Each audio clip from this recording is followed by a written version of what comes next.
barangkali Allah memandang niat sejauh itu, mungkin di akhir umur kita, ya, Allah Ta'ala pelihara kita dapat kelompok ketiga. Tapi itu rasa-rasanya, ya 90% mungkin, ya, nggak dapat, tapi 10% mungkin Allah Ta'ala berikan.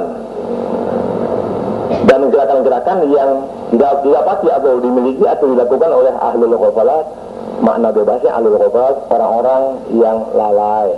Gerakan-gerakan yang dimiliki oleh orang-orang lalai kepada Allah Ta'ala. Lalai, ente tahu kan lalai, ya? Tolong, dalam bahasa Arab itu, ente tahu dulu, nggak banyak beda antara bahasa Arab yang diterjemahkan ke dalam bahasa Indonesia. Kan begitu, al-ghafalat itu lalai. Ente orang lalai betul, ente. Masa jemur baktian dari jam 7 pagi sampai jam 11 malam belum ente angkat? Ente orang lalai namanya. Sementara ente sering kehilangan, tapi jemur pakaian dari jam 7 sampai jam 11 malam ente belum angkat. Wajar dong hilang. Gak mau namanya ente orang lalai. Ente ngaji puluhan tahun, berguru sama orang berkeramat, tapi na'udzubillah, langkah ente lalai betul. Bahasa ente dikelompokkan orang lalai. Kesian. Doan ente baca wirid, baca zikir, baca Quran, hatam lagi. Oh iya, gue 4 tahun gak hatam-hatam, lu hatam ke 3 kali dalam 4 tahun. Tapi sayang, tutur kata ente termasuk orang-orang lalai. Kesian, ya Allah, na'udzubillah, walafiyah. Ente ngaji, ente ceramah, ente ngajar, ente khutbah, ente sepertinya. Kesian, lalai betul ente. Di depan ente nyebrang asal. Ya Rab, kesian. Ente orang yang demikian dan demikian, tapi sayang, ya, ente lupa, ente jadi lalai gara-gara orang di sekeliling ente. Biar paham tuh omongan. Alhamdulillah, walafiyah. Menamar lu nih, ngomong bercanda nih. Bismillahirrahmanirrahim. Hatta seorang wali Allah juga ada lalainya kepada Allah Ta'ala. Hatta bahasa Arab itu hatta, sehingga atau sekalipun. Hatta seorang wali Allah pun ada lalainya kepada Allah Ta'ala. Hatta wali Allah ada lalainya kepada Allah Ta'ala. Kapan dia dapati lalai? Masing-masing permasalahannya. Paham ente? Jangan dikira wali itu maksum. Wali hanya mahfuz. Kalau dikata mahfuz, ngeri ya ente. Iya. Kalau maksum 100% terpelihara. Yang itu kalau maksum terpelihara 100%. Makanya Nabi atau Rasul maksum. Lain dari Nabi, lain dari Rasul, namanya mahfuz. Berarti bisa saja celah 10% itu ada. Itulah ghaflah atau ghafalat. Sehingga seorang wali Allah pun bisa tuh, iya, lalai kepada Allah Ta'ala. Kapan? Masing-masing dirinya tahu kapan dia lalai. Paham tuh omongan? Paham ya? Amin tuh omongan ini. Ini terangin dah. Terangin dah, paham aja deh. Jadi kalau maksum 100% terpelihara. Kalau mahfuz, oh iya, 90%. Berarti celah 10%. Sifat lalai bisa terjadi kepada siapapun juga. Sekalipun wali Allah bisa dapatlah lalai. Kapan lalai itu dialami oleh seorang wali Allah bergantung masalahnya masing-masing. Bisa dimodende. Ya, dimodende. Cuman mau ridho tuh. Ada doang berani ngomong begitu. Paham?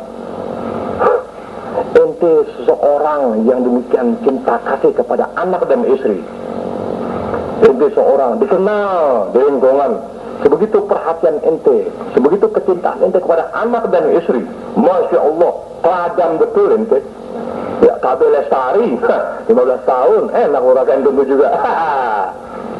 Ente dikenal, ya, sekelurahan, orang yang demikian cinta anak, cinta istri. Berarti kan perhatiannya hebat. Iya. Tapi sayang, kecolongan. Iya, salah ya, kecolongan. Masih paham kecolongan? Paham deh. Paham kecolongan ya? Artinya perhatian ente demikian Masya Allah kepada anak istri. Perhatian. Sementara perhatian tadi ente tidak sertakan dengan rasa. Paham itu omongan? Paham itu omongan bu? Ente ngaji sama anak tahunan, ada yang udah 8 tahun, ada yang udah 9 tahun, ada yang mencapai 10 tahun, ada yang 15 tahun. Iya, ilmunya ente ambil. Iya, bahasanya yang keluar ente tiru. Tapi sayang, Tuhan cabut rasa ente kepada anak. Anak tahu. Apa itu? Paham tuh omongan? Bayangan tuh omongan tuh. Paham tuh ya? Rasa sayang. Demikian perhatian yang kepada anak istri. Sayang kecolongan. Kecolongan karena apa? Karena rasa. Tuh, tidak disertai dengan perhatian ente hanya memberikan perhatian tanpa rasa. Wali Allah itu hilang.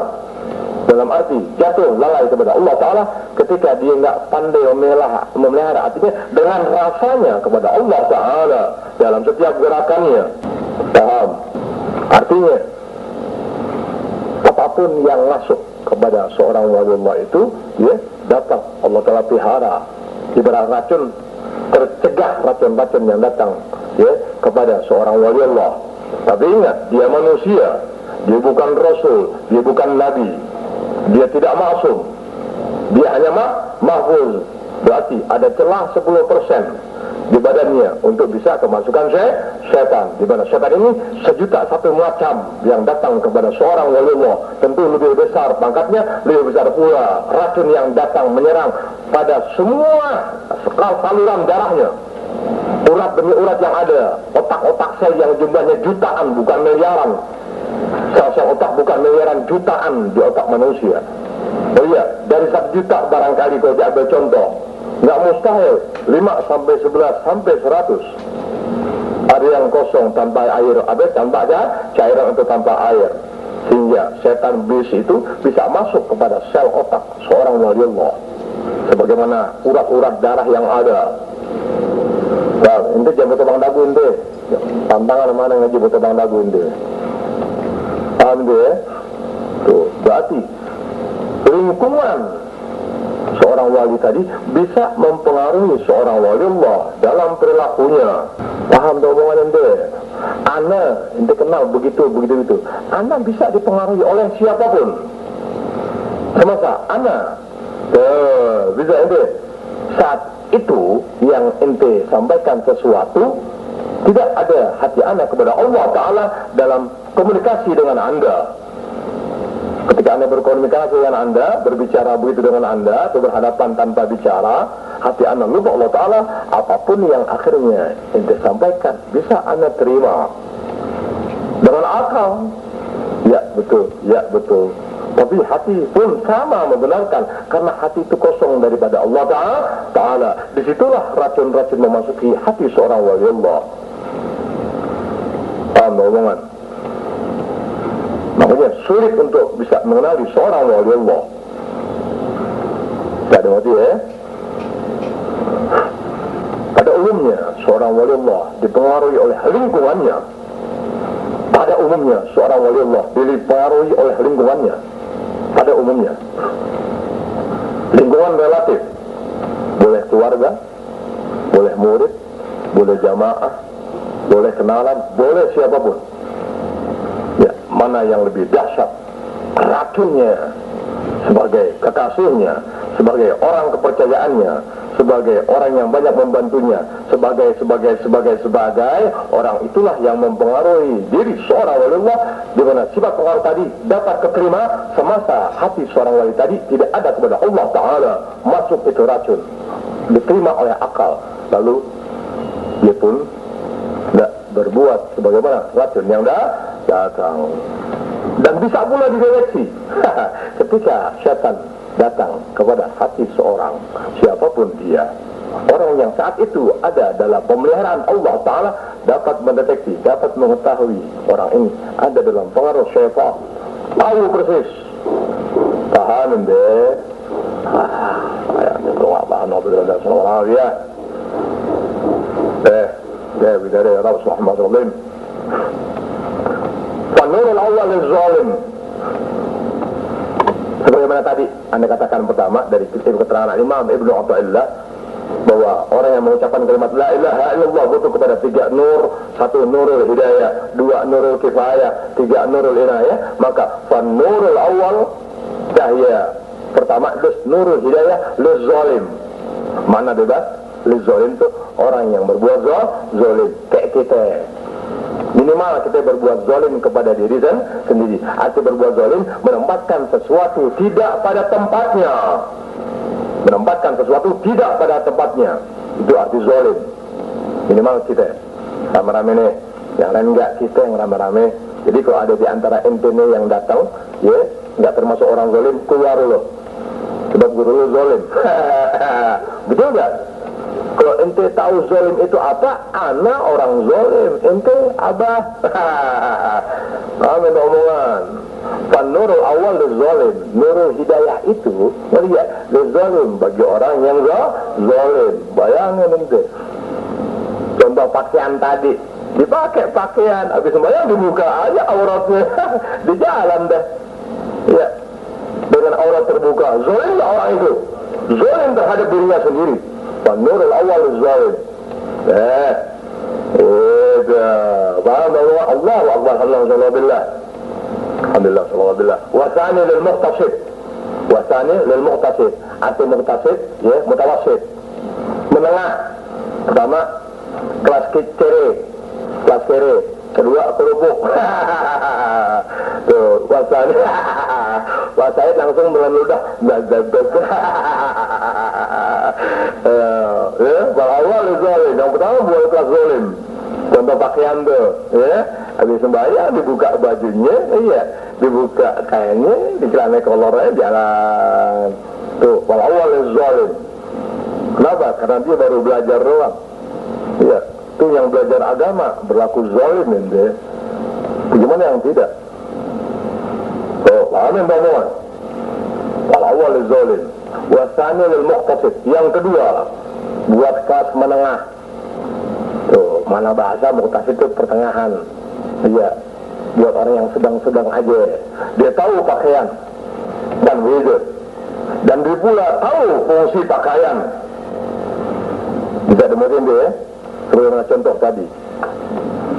Dang pakaian tertutup dia buka pada tempatnya, ya digunakan pada waktunya. Dia tahu tata cara, dia fungsi, dia tahu tuh fungsi pakaian untuk itu. Jadi meriende. Tuh lil muqtasid, buat kelas menengah. Dari berbuat kabair, dia tidak melakukan perbuatan dosa besar, tidak. Kawahis pun jauh dari dia menyebar fitnah, menyebar isu, mengadu domba, memecah belah. Jauh orang-orang yang begitu. Ana memamru haram, ana memfitnah orang lain, haram ana mengadu domba sesama, baik sesama saudara seagama, sesama sejamaah, maupun mengadu domba sesama orang yang tidak seagama. Haram, mudah-mudahan sampai mati Allah tak pelihara. Ana punya diri jauh daripada perilaku yang demikian. Ya, ana punya pembawaan tuh. Ana ngaku bismillahirrahmanirrahim. Paham? Tuh, kawahis tuh. Tuh, wasani lil muqtasid, buat kelas menengah, ya. Wasalis, dan itu ketiga. Nur ketiga, ya, dimiliki sebagaimana adik, ya. Nur ketiga itu didapati oleh orang yang maksum. Yang maksum, yang mahfuz, ya, daripada lintasan terpelihara, daripada atau terjaga dari lintasan-lintasan kotor deh. Maria, apa yang ada di otak laki-laki, ya sudah, gitu-gitu yang ada. Semua selebritis. tuh. Oh ya, apa yang ketiga. Nah, wasalis, ya, lesabiq. Tuh, nurul, apa inayah, ya, didapati oleh as-sabiq. Arti as-sabiq tuh orang yang lebih dulu, yang mendahului kita. Tuh, as-sabiq. Nanti, siapa mereka itu? Aulia salihin, ulama amilin, orang-orang alim yang saleh, yang taqi, yang zahid. Oh iya, orang alim yang amil, yang abid, yang faqih. Wah, Allahu Akbar. Karena tipe-tipe demikian melangkah dan melangkah, umumnya orang-orang yang sudah demikian masa-masa silam bisa ada tempe. Makanya dikatakan oleh doa Allah ya wasalis lesabik. Tipe ketiga hanya dimiliki oleh as-sabiq. Jadi ini as-sabiq itu orang-orang masa silam. Ibarat mau lihat perempuan susah naik gunung dulu dan dilihat babi hutan.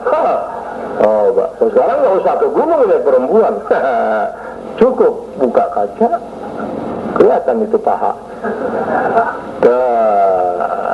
Al-Fatihah. Bismillahirrahmanirrahim. Alhamdulillahirabbil alamin arrahmanir rahim maliki yaumiddin. إياك نعبد وإياك نستعين اهدنا الصراط المستقيم صراط الذين أنعمت عليهم غير المغضوب عليهم ولا الضالين آمين صلوا عليه وسلموا تسليما حتى تنالوا جنة ونعيما صلوا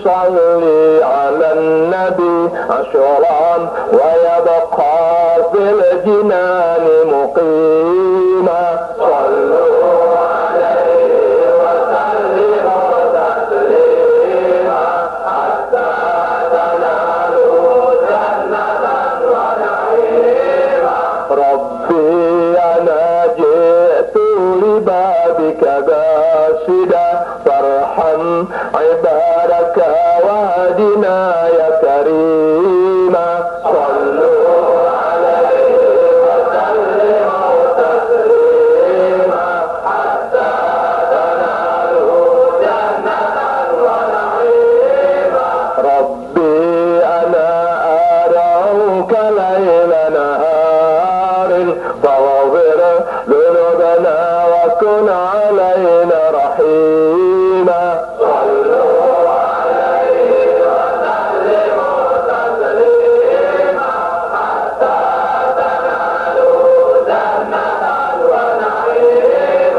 صبح الهدى ملأ الوجود سرورا لما بدا وجه الحبيب منيرا صلوا عليه وسلموا تسليما حتى تنالوا جنة ونعيما شهر الربيع أتى بمولدي ولقد أتانا في الأنام بشيرا صلوا عليه وسلموا تسليما حتى تنالوا جنة ونعيما لما تشفع آدم من ذنبه غفر الإله له وكان غفورا صلوا عليه وسلموا تسليما حتى تنالوا جنة ونعيما والحور في غرف الجنان تباشرت وقضت بميلاد النبي نزورا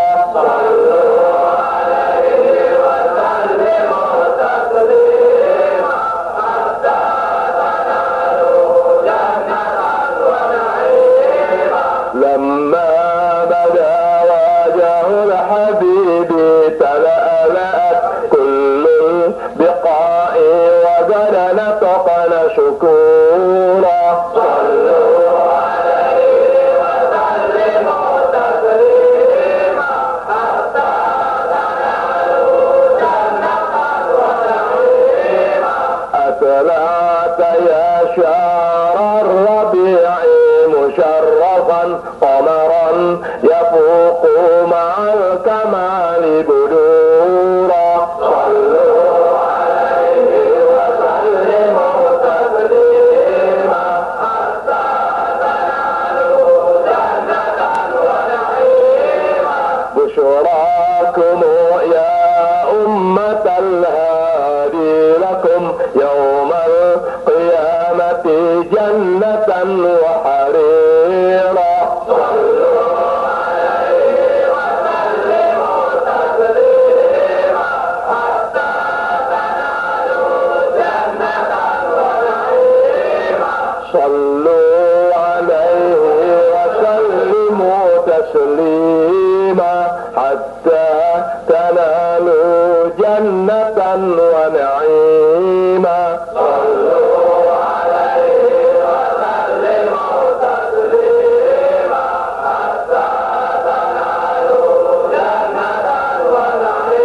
yang belum dapat lembaran doa, ya, segera ya, jangan sampai akhir bulan ini tolong diusahakan. Kalau kepepet ya anda tunggu ya akhir tuh Muhammad akhir pengajian bulanan ya.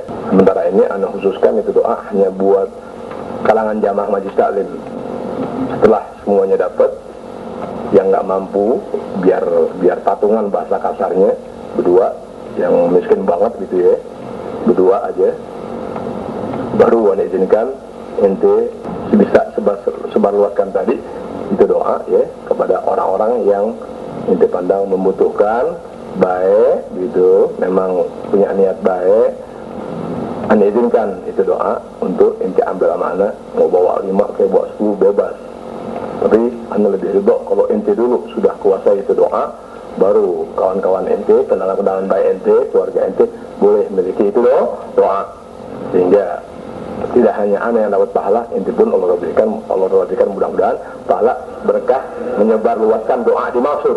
Sehingga saya ambil berkah dikit ya Rabbnya. Bismillahirrahmanirrahim. Bagaimana janji anda dulu nanti pada masanya ya, anda jelaskan tentang wali dengan aneka dan karakternya, sifat, riwayat, ya, kepribadian serta keramatnya satu persatu. Tapi ya waktu nggak memungkinkan, dimana semua itu hanya berlangsung ya setiap malam Jumat keempat, dan mohon maaf malam Jumat besok libur. Sebab anda juga akan ngajar di Majalengka. Malam Jumat besok libur sebab anda juga akan ngajar di Majalengka. Itu. Jadi malam Jumat lainnya yang keempat itu ya memang khusus tentang para wali Allah, sehingga inti bisa tergambar sedikit sifat para wali Allah. Sekalipun ente nggak tahu itu wali Allah siapa dan bagaimana, tapi sekurang-kurangnya gambaran dari anak sudah tahu. Itu satu di antara orang-orang yang Allah pelihara, jangan dikategorikan kelompok-kelompok orang besar, adalah ya Al-Imam Malik bin Dinar. Sayyidina Al-Imam Malik bin Dinar radhiyallahu anhu wa qala jami' bagi tuan warahmatullahi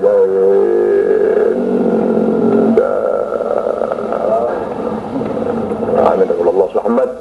Satu di antara mereka adalah beliau yang bernama Sayyidina Imam Malik bin Dinar radhiyallahu anhu, di mana sudah kita sama ketahui orang-orang yang Allah telah pelihara, kata-katanya penuh hikmah, orang-orang yang Allah telah pelihara lisannya selalu berubah, orang-orang yang Allah telah pelihara perilakunya di luar jangkauan akal manusia biasa, orang-orang yang Allah telah pelihara tutur katanya, kepribadiannya beda dari sejuta manusia yang pernah ente kenali yang sama-sama ilmunya. Paham omongan? Beda. Orang wali Allah itu pengantin kok, pengantin Allah Ta'ala di alam dunia. Sehingga tentu pengantin melihat para pengantin wajahnya nggak bagus, tapi ingat pakaian dia beda dengan pakaian orang-orang yang diundang dalam sebuah pesta. Paham itu misal? Beda jauh. Subhanallah. Dimana sikap orang-orang yang Allah pelihara, udah deh, alhamdulillah udah begitu. Selalu kalimat-kalimatnya itu mengandung hikmah. Ya, selalu kata-katanya itu ya membawa sinar kepada kesadaran, sinar kepada keilmuan, sinar kepada kesolehan, sinar kepada perbaikan dan perbaikan. Di mana sifat perbaikan tadi tentu arahnya adalah kebaikan dan kemajuan. Nggak ada perbaikan dalam sesuatu membawa kehancuran sesuatu, bohong. Orang sekarang kan mendengungkan kebaikan, tapi sebetulnya bukanlah perbuatan baik yang didahulukan. Semua dengungannya kebaikan, tapi tidaklah baik. Semuanya penampilannya agama, sorban selendang jadi hiasan mereka. Tutur kata nggak lebih hanya rekayasa untuk mencari simpati manusia. Sementara dalam kehidupannya sehari bukanlah orang-orang yang berbuat dengan kelebihannya jauh mustahil. Sekedar penyampaian bahasa, sekedar mencari simpati manusia, kan begitu. Kalau cari simpati tentu nggak seorang diri dong. Orang mencari simpati manusia nggak bakal jalan sendirian dia. Dia harus ada dalam sebuah tempat, harus ada dalam sebuah arena, di mana arena ini diciptakan sama orang-orang yang ingin punya penampilan. sehingga dengan gaya dan caranya menarik simpati manusia. Paham tuh omongan? Oh, modal sekarang, ya bukan modal sekarang, dari modal dulu, dari 30 tahun yang lalu tuh begitu. Bukan modal sekarang, kemudian ente karena lahirnya sekarang, tahu lahir sekarang, saat anu tuh umur 40, saat masa udah bilang lahir sekarang. Arti lahir sekarang bukan itu, lahir sekarang baru ketemu anak. Oh ya, baru ketemu anak. Jadi anak yang siapa? Oh, itu baru lahir. Tapi sekalipun baru lahir kan udah bisa makan. Kan nggak ada orang baru lahir dengan perempuan. Ada ya? Nggak ada, kecuali aneh minta sama. Donek senyembait. Kali jambu kutuk.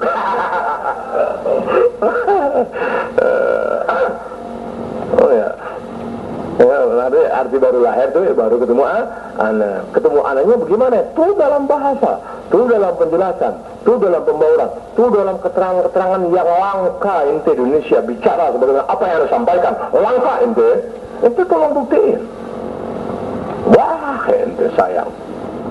Makanya nih bilang nggak salah lo puluhan tahun ngaji buta jalan terus, nggak salah lo puluhan tahun kitab bodong-dong sayang, nggak punya malu, nggak salah lo puluhan tahun kitab kau pelajari sayang, nggak bisa pakai baju. Ngomong Sip ngantuk Sip. Ada yang bilang ngantuk nangis.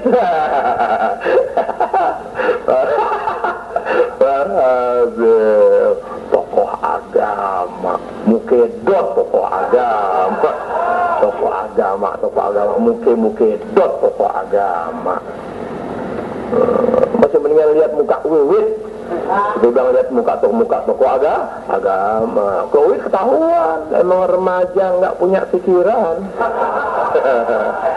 Jadi bang tokoh agama tapi nggak punya pikiran, nggak punya mata, nggak punya hati, nggak punya rasa, nggak punya kaki, nggak punya tangan, tapi punya lisan. Memang disitulah senjata mereka. Dengan lisannya mereka berbuat, tidak dengan hati dan tangannya. Allah, mungkin dot. Bukan dot, ente kalau dot buat orang netek, dot. Berarti dari karet betul dot. Jadi hilang rasa, nggak bisa bedain mana tetek mana dot. Lihat kalau semua ya.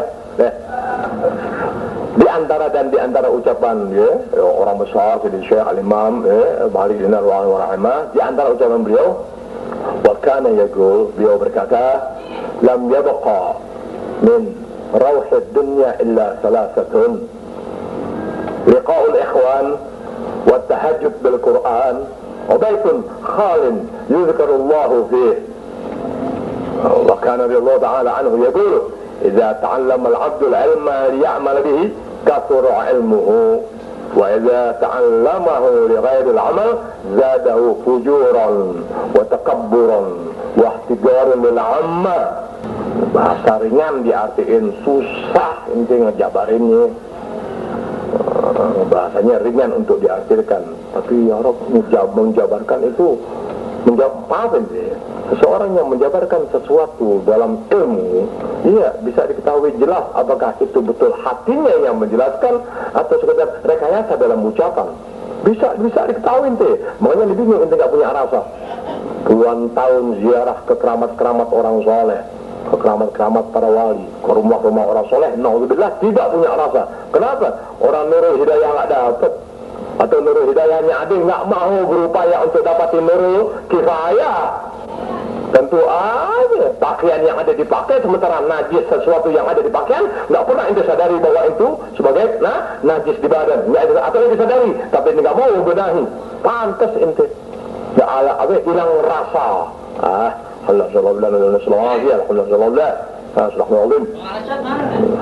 Bahkan dia berkata, lam yabqa, tidaklah tinggal, tidaklah tersisa min rauhid dunia, daripada kenikmatan hidup di alam dunia ini, illa salasatun, kecuali tiga. Jadi enggak tinggal di alam dunia ini, kata Imam Malik bin Dinar, dalam kebahagiaan dunia yang ente ada di dalamnya saat sekarang ini, meskipun sifatnya sementara, tidak ada yang tinggal di dalam dunia ini, dalam sisi kebahagiaan dunia, kesenangan dunia, illa salasatun, kecuali tiga.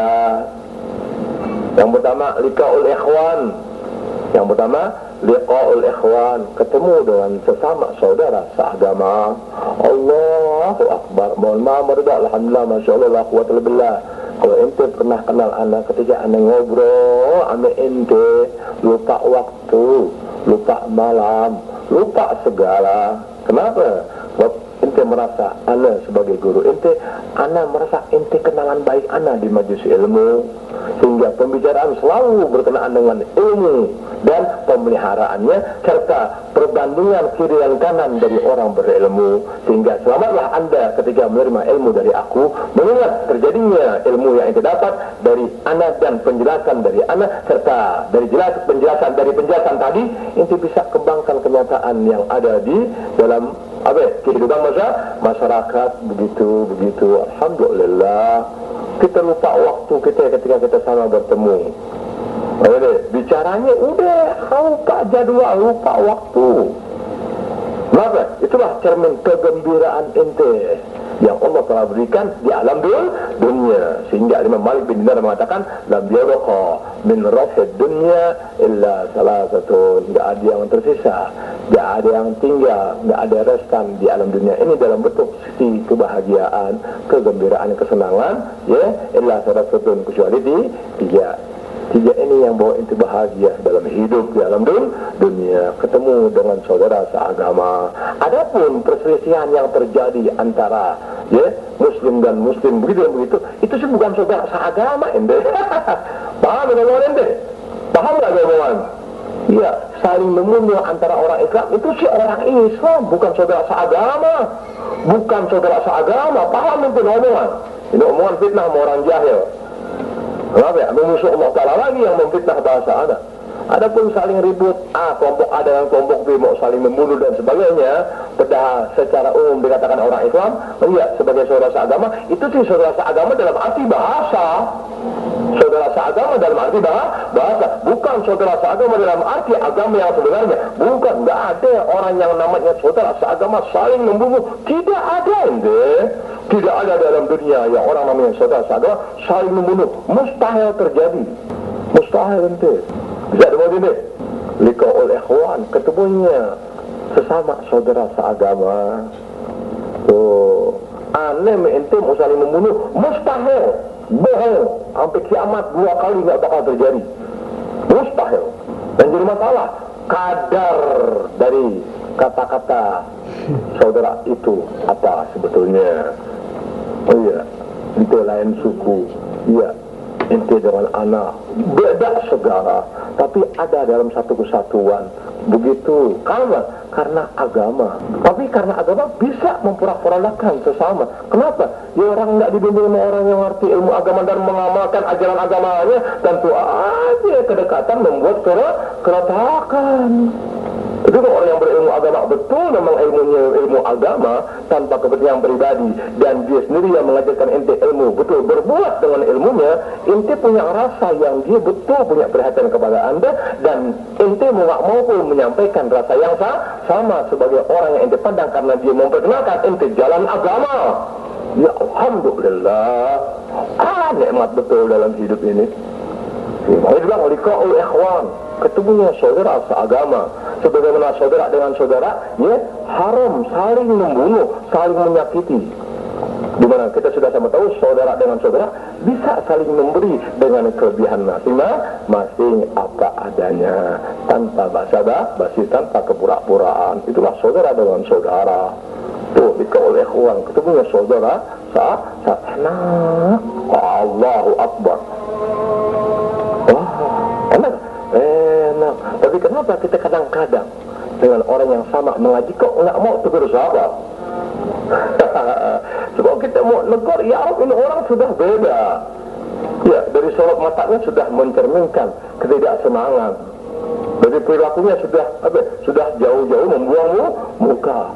Ya Rob, gimana kita harus berbuat? Karena hanya ilmu yang diajarkan, bukan dibentuk rasa keilmuannya. Bagaimana harus berbuat dengan ilmu yang ada, sebagaimana yang dicontohkan orang-orang soleh dalam perbuatan. Cuman ilmu doang yang diberikan. Apa akibatnya? Saudara dengan saudara nggak kenal. Sebab sifat persaudaraan tadi di samping ilmu diajarkan juga dibentuk rasa. Dibentuk rasa persaudaraan melalui ilmu, ilmunya jalan rasanya nggak diberikan, nggak diajarkan dan tidak dicontohkan, ya sudah. Ya Rab, gimana ya Rab? Ya Rab. Nah, hanya mau nyampe ke B, tuh B buang muka, bahkan kita samperin lewat si B. Itu aja udah bukan saudara. Enak gak dikitin-kitin? Kan gak enak. Ya Allah, ini orang ada kena. Ini kena orang kenapa mungkin? Buat atuh bapak kok buang muka merengut. Celengan merengut gue pecahin. Udah mungkin celengan. Paham omongan ya? Tuh biar paham ente. Maunya Imam Malik bin Dinar alam dia betul. Min rohid dunia illa salah satu. Nggak tersisa dari kenikmatan hidup di alam dunia ini, kebahagiaan hidup dalam dunia ini illa salah satu. Kecuali 3. Liqa'ul ikhwan. Ketemunya kita sesama saudara seagama. Makanya yang paling benci kok ente duduk saling menjauh. Wah, anu sumpahin ente. Sesama kawan di majelis enggak mau saling kenal. Duduknya jauh-jauhan. Itu ciri munafik begitu. Anu nggak mau tuh barisan-barisan jamaah, anu duduknya saling menjauh, nggak mau nih saling dekat. Sekurang-kurangnya orang yang nggak tegur sapa sama orang yang duduknya dekat, enak nggak? Enak. Nanti dikasih doa, belum. Nanti belum bayar, belum. Pantes. Waduh, siapa Al-Fatihah? Alhamdulillah, inna syaitan rajim. Bismillahirrahmanirrahim. Rabbil alamin, ar-rahmanirrahim, maliki yaumiddin.